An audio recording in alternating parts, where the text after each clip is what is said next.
But now we're going to move on to a much more positive housing story about what was a disused commercial building in Worthing that's now been transformed into a supported housing project that's putting a roof over the heads of homeless people this winter. It's run by the charity Turning Tides. It's called Skyways House, and it's a revolutionary way to try and break the cycle of homelessness this Christmas.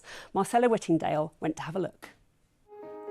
Michelle Harfield shows me around Skywaves, where she's helped settle rough sleepers she supported for 5 years on the streets of Worthing. You can see we actually provide all of the appliances for our clients alongside a lot of the utensils, so they don't have to worry about buying things to come in here. Self-contained, quiet, clean and safe. Many couldn't believe this was now their new home. Some of my clients saying to me, I don't deserve this. What have I done to deserve this? And just really struggling with that, that initial sense of overwhelm. And then absolute delight when you're kind of like, no, you're here, look, the paperwork's signed, this is now where you're staying, this is for you to start again. They've got their dignity back in a way that maybe they've not had for a very, very long time. They've got privacy, they don't have to live in fear, and they can start rebuilding their life in a new way. Repurposed from a disused commercial building, charity Turning Tides say Skywaves House is one of a kind. There's an on-site medical room, a training kitchen and support from staff, social workers and counsellors. I don't know how many you need. Have you got? Most of the furnishings for Skywaves come from the West Sussex community, either dropped off as donations or from direct financial contributions, including from those who've been supported by the charity in the past. This is a really good space for us to have professional counsellors come in. All of our residents would have either been homeless because of deep trauma that they've suffered or had been through very traumatic experiences whilst being homeless. There's a huge homelessness crisis at the moment and the numbers are getting bigger and scarier. So actually the only way that we can really deal with it is to build more homes to put people in. So it is a really revolutionary project in that respect. Temporary accommodation is really crippling a lot of local councils. It is a high cost service, and having spaces like this that allows accommodation for people and provides those pathways out of homelessness, so we're not using temporary accommodation, it is a much more cost effective way. All 21 flats here are now full in time for Christmas. Residents stay from anywhere between 9 months and 2 years before moving on into hopefully very different kinds of lives.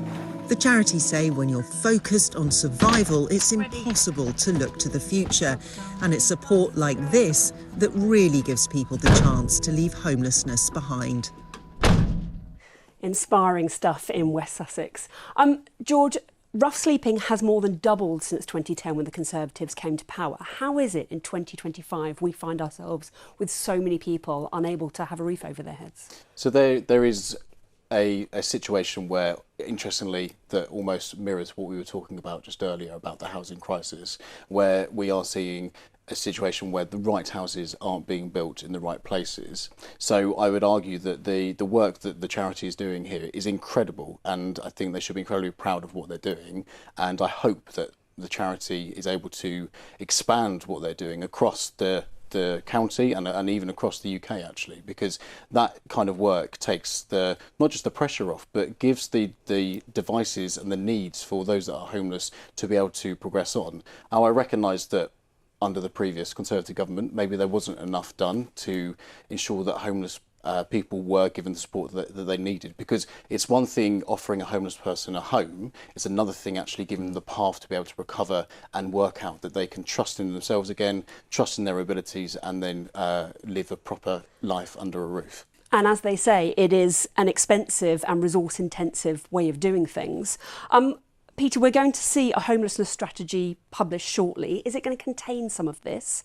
And how soon are we going to see it? Well, I mean, the government will publish it in due course. I'm afraid I'm not privy to timetables around all these things. One of the realities about being an MP is most of the things that we find out, the public find out very shortly afterwards. Once you told 400 people, it's not a secret. But I'm engaging ministers on it because homelessness is an enormous issue in the county. It's an enormous issue in my particular area. We have about 1% of the town, actually over 1% of the town currently living in temporary housing because of problems around housing availability. And charities like Turning Tide are dealing with those toughest of cases. And I was overdue to see your segment because they were one of the charities who were scheduled to lose all their funding 7 years ago. And I ran a campaign with themselves and with a couple of other charities in West Sussex that were due to lose that funding to make sure that they're still here today to do this important work. Well, we hope everyone there has a very good Christmas.